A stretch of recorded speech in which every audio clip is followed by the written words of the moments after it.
Déco dans le présent pour mieux construire l'avenir. La chronique d'Interentreprise avec Francette Florimond. Bonjour, j'espère que vous allez bien. Râler, nous savons faire, nous sommes plutôt champions.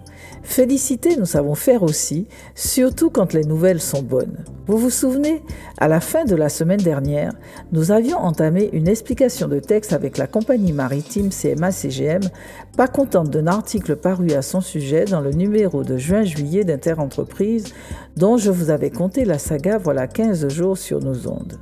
CMA-CGM m'a fait 9 observations. Nous avons déjà abordé 2, retrouvez-les dans les podcasts de votre radio préférée. Nous allons poursuivre les 6 autres à partir de demain parce qu'aujourd'hui, je veux vous apporter une nouvelle suite à un échange de vive voix avec le représentant des lignes Caraïbes et Amérique latine de la compagnie.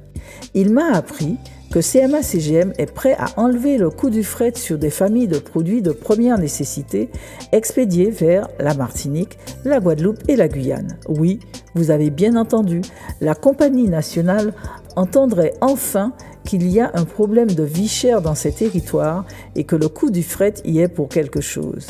Elle a même déjà estimé le volume de containers concernés et se dit prête à discuter à une seule condition, que l'argent qu'elle enlève du coût du container parvienne véritablement au consommateur.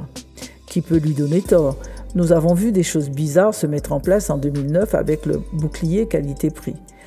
Ce représentant régional de la compagnie se dit prêt à entrer en discussion avec les collectivités régionales et territoriales, avec les préfectures et les représentants du monde économique. Seconde bonne nouvelle, la grande distribution dans son ensemble se déclare prête à jouer le jeu et l'Observatoire des prix, des marges et des revenus veut bien être l'organisme neutre qui va veiller à la bonne marge de tout cela. C'est comme un alignement des planètes. Nous allons suivre l'affaire. À demain, prenez soin de vous. Déco dans le présent pour mieux construire l'avenir. La chronique d'Interentreprise avec Francette Florimond.